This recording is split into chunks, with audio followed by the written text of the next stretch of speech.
Bismillahirrahmanirrahim. Alhamdulillahilladzi an'amana bi ni'matil iman wal islam wa nusalli wa nusallimu ala khairil anam sayyidina Muhammadin wa ala alihi washabbihi ajmain, amma ba'du.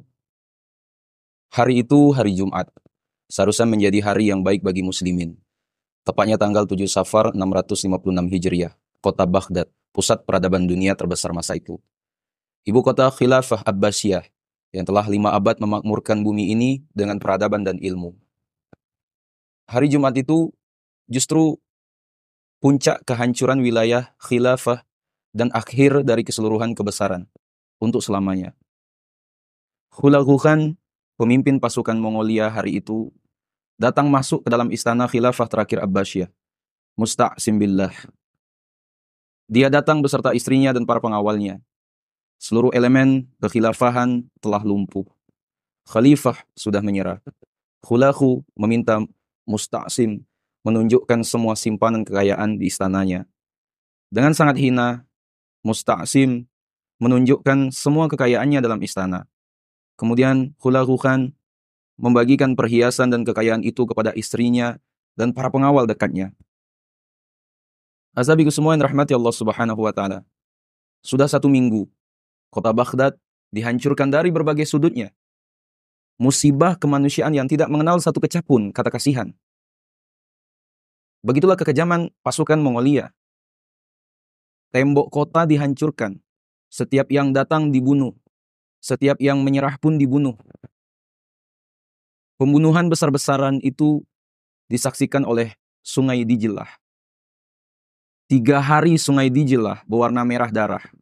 Juga jalanan kota Baghdad banjir darah. Anak-anak dan wanita memohon belas kasihan di bawah kuda-kuda pasukan Mongolia untuk dimaafkan dan agar tidak dibunuh. Dengan Al-Quran di tangan-tangan mereka. Tetapi kuda-kuda Mongol menginjak-injak semuanya. Diinjak-injak tanpa kecuali pun. Diinjak-injak tanpa secuil pun rasa kasihan.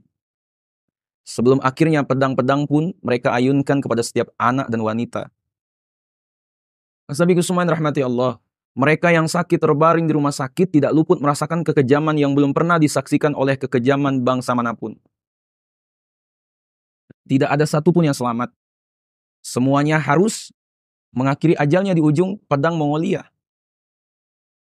Azabiku semua, 1 minggu itu setidaknya 400.000 nyawa melayang, termasuk Khalifah Musta'sim dan seluruh anak serta kerabatnya.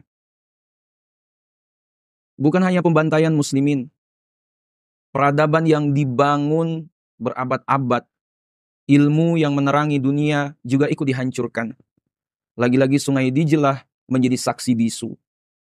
Pasukan Mongolia menyeberang Sungai Dijlah dengan menggunakan tumpukan buku.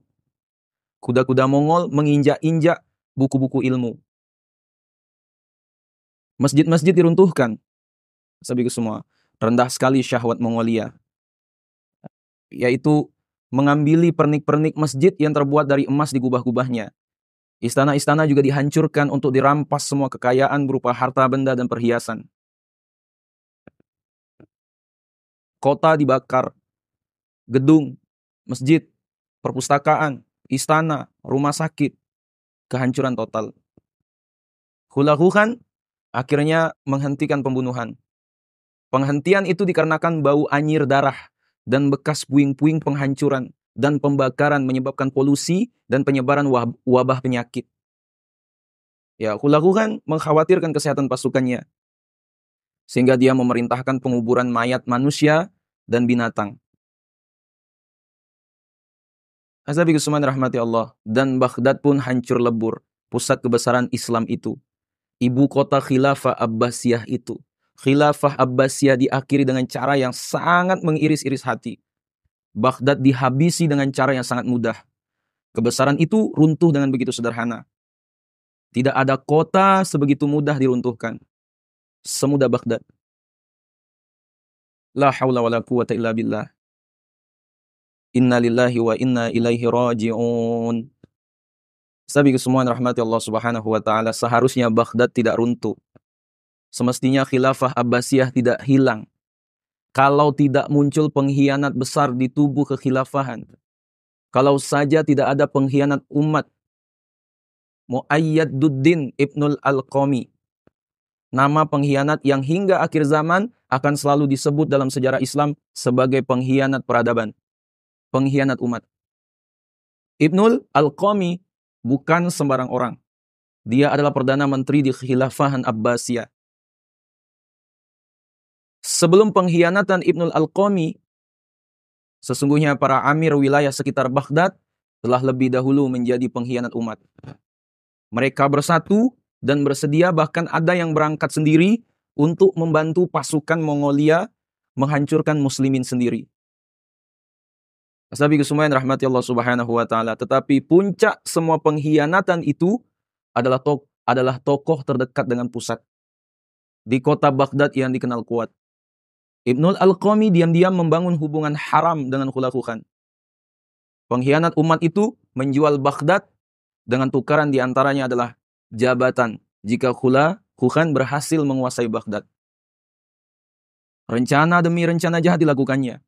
Sementara khalifah asik menikmati goyangan artis dan berpesta pora. Begitulah.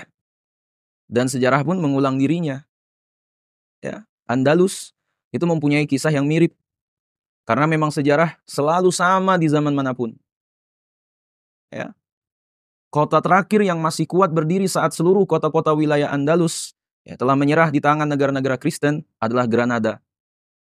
Kota itu masih sangat kuat bertahan, gagah dan terus membangun. Tetapi akhirnya Granada pun menyerah. Khilafah Islamiyah di Eropa Selatan tutup hingga hari ini. Semoga Allah memberi kita kesempatan untuk melihat kembalinya Eropa ke tangan muslimin. Amin. Sahabat semua yang rahmati Allah. Dan sejarah terulang lagi. Granada runtuh karena pengkhianat peradaban ada dalam tubuh muslimin. Mereka bukan sembarang orang. Mereka adalah pemimpin muslimin. Tetapi merangkap pengkhianat umat.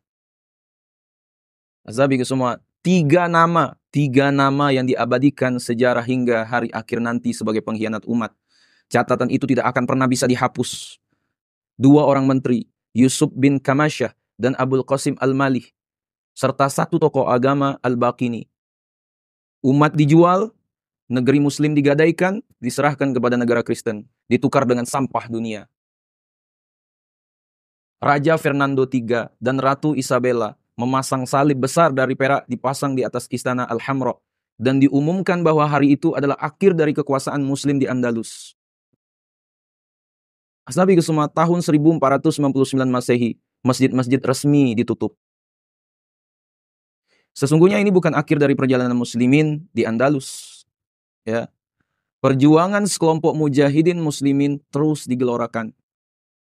Mencoba mengambil alih Granada. Perjuangan itu ada pasang surutnya. Ya. Perjuangan itu bukan tidak ada hasilnya.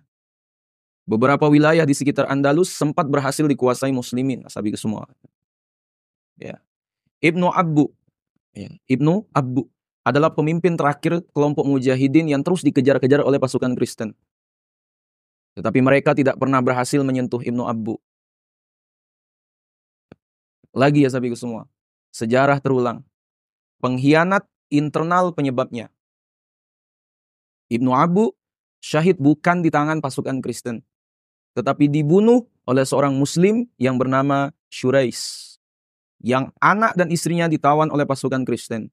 Syurais dijanjikan bahwa anak istrinya akan dibebaskan jika ia berhasil membunuh Ibnu Abbu. Dan pengkhianat itu pun melakukannya. Ibnu Abbu telah syahid. Dan akhirnya semuanya terhenti. Semua pasukan muslimin berakhir. Muslimin harus mati atau menjadi budak. Akhir seluruh perjalanan muslimin di Andalus.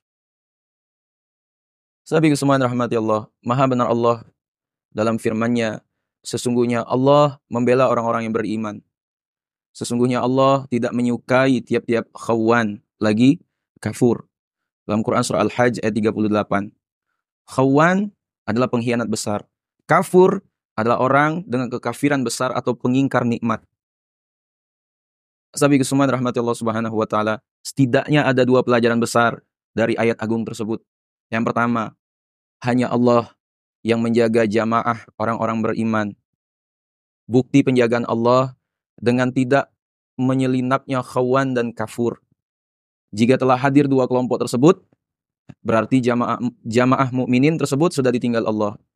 Sekaligus bukti bahwa Allah sudah tidak ridho, sehingga tidak lagi ada penjagaannya.